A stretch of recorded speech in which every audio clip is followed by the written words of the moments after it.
자, 이거 진숙이 얘기를 해야 되는데, 진숙이 얘기 많은데, 일단, 빵진숙이, 정말 부지런해요. 출근을 하자마자, 네. MBC, KBS 이사 교체를 강행을 했습니다. 네, 일단 MBC 대주주인 방송문화진흥회 이사 6명을 새로 임명했는데요. 박문진 이사는 방통위가 바로 임명을 할 수 있습니다.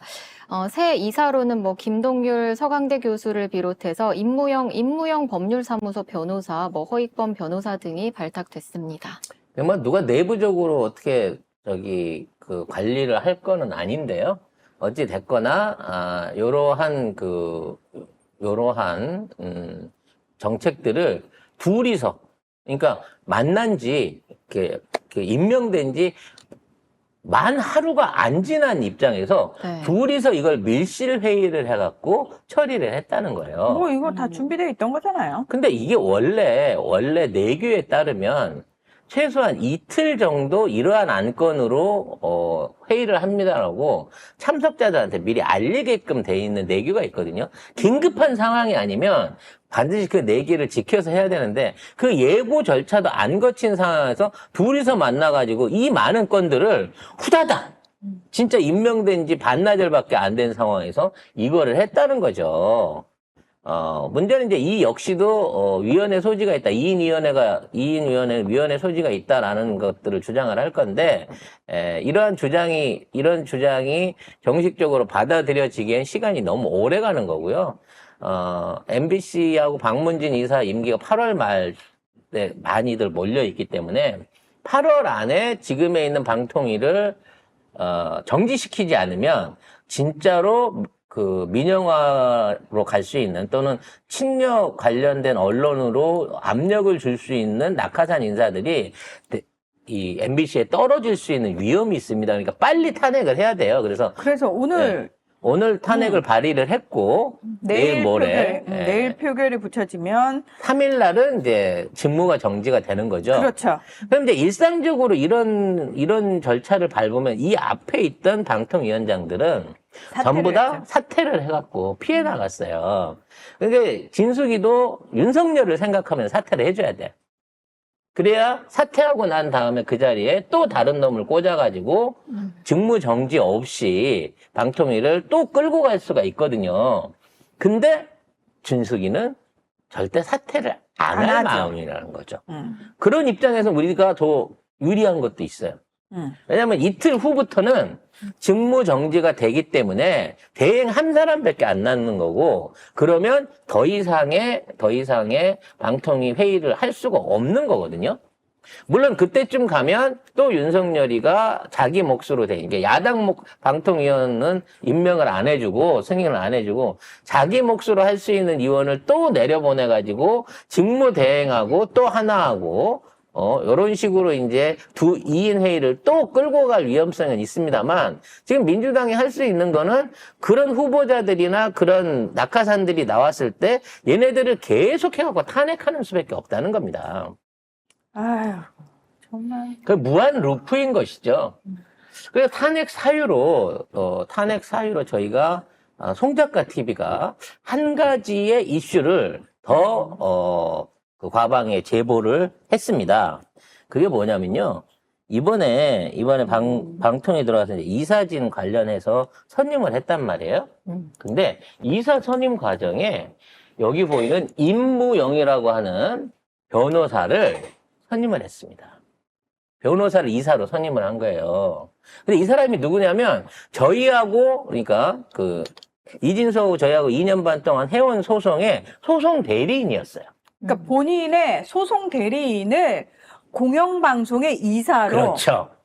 이거는 이해충돌 방지법에 무조건 걸리는 행위입니다. 그렇죠. 본인을 변호하거나 본인의 관련된 어떤 대리, 고문, 자문을 하는 자를, 이 사람들은 사적인 이해관계자로 법에서 규정을 하고 있기 때문에 이 사람을 넣었다는 얘기는 이해관계자를 이사로 시켰기 때문에 이해충돌 방지법에 명백한 위법을 또 저지른 거예요. 이것도 저희가 고소를 안 당해봤으면 어떻게 알았겠습니까?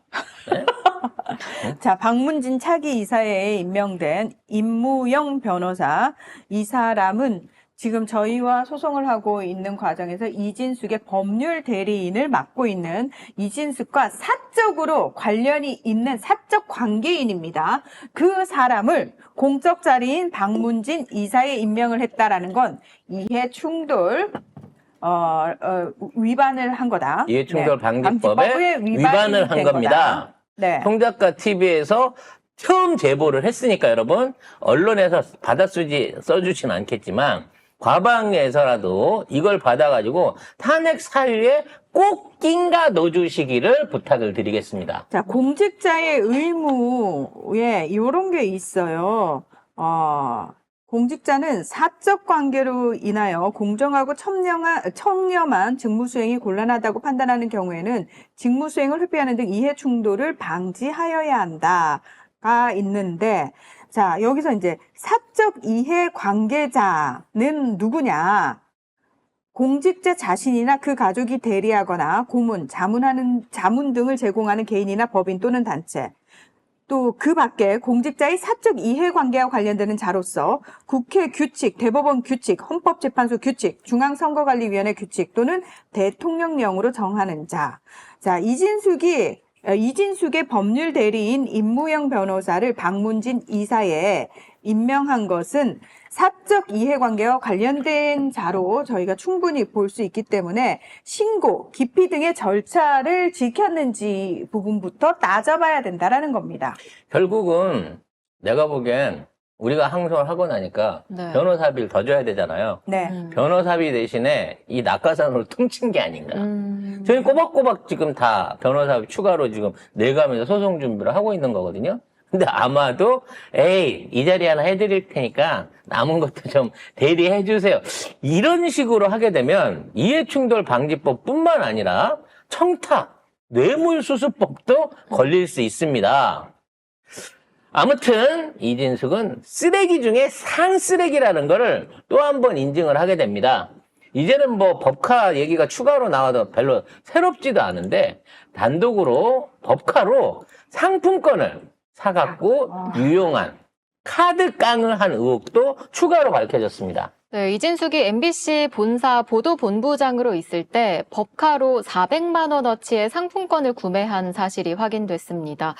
2014년인데요. 7월 11일과 11월 21일 두 번에 걸쳐 각각 200만 원씩 총 400만 원어치의 SK 상품권을 구매했는데요. 이 상품권은 주유뿐 아니라 백화점, 레스토랑, 면세점, 렌터카 등 다양한 곳에서 사용할 수 있습니다. 자, 근데 이진숙은 본인 3일간 인사청문회 기간 동안 법인카드로 상품권과 같은 현물 구매를 한 적이 없다라고 분명히 얘기를 했거든요. 사장 법인카드로.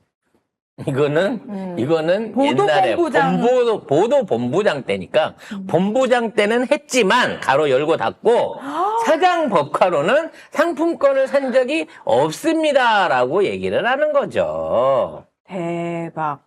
그러니까 뭐 안에서 새는 바가지 바늘도둑이 소도둑 된다고 얘는 MBC에 근무해서 간부가 하는 이후부터 이러한 법카 장난질을 수도 없이 쳐왔을 거예요. 와. 그 기간 동안 MBC 간부로 재직하는 기간 동안에 이진숙이 직간접적으로 쓴 법카의 규모가 5억 5천이 넘는데 그중에 절반 이상은 분명히 규정에 어긋나거나 문제가 있는 어떤 집행이었을 거라고 봐지고요. 앞으로 파보면 더 많이 나온다니까.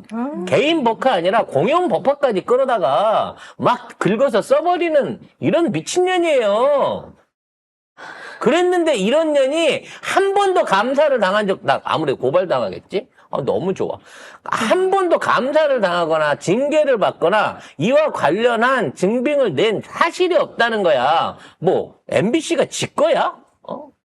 아니, 도대체 이렇게 심각한 문제가 계속 밝혀지고 있는데, 일단 검찰이 수사를 전혀 안 한다는 것도 너무 심각한 문제고요. 지금 댓글을 보면은 사람들이, 와, 어떻게 까도 이런 문제투성이인 사람을 공직자에 앉힐 수가 있냐, 도대체. 윤석열 대통령 뭐냐? 왜 윤석열 대통령 주변에는 다 이런 사람들밖에 없냐? 이런 댓글들이 많네요. 뭐 사족이지만 고용노동부 장관의 결국은 김문수. 나 김문수인데. 나 도지사인데 이거 도지사라고도 안 밝혀지 그때 김문수인데였지. 나 김문수인데. 어떻게 노동부 장관을 아무튼 네. 문제는 이게 사람이 없다는 거예요. 돌려 쓸 놈이. 예. 그래서 자기 사람으로 쓸 수 있는 사람이 없다 보니까 이렇게까지 이게 무슨 뭐 알뜰 살림 사는 것도 아니고 아나바다를 이렇게까지 해야 되는 상황이라는 겁니다. 따라서 근데 그 원인이 뭐냐면 사람이 없는 게 아니라 윤석열이 전화해갖고 아마 건의가 있겠지. 혹시 저 차관 한번 해보실래요? 장관 한번 해보실래요, 아저씨? 라고 전화가 오면 아니요, 안 할래요. 그러고 다 고사를 해버린다는 거예요.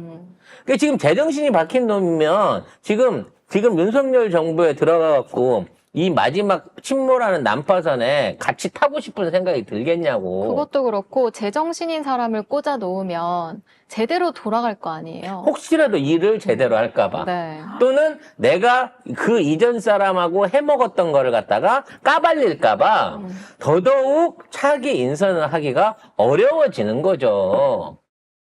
아, 진짜 똥 묻은 애들만 갖다 놓지 않으면 내가 위험해질 수 있기 때문에 같이 똥 묻은 애들만 그렇지. 찾는 거구나. 같은 열심히. 동업자들, 옛날에 공범들만 다시 끌어다 쓰다 보니까 계속 그놈이 계속 이렇게 회전문으로 활용되고 있는 게 아닌가라는 생각이 듭니다.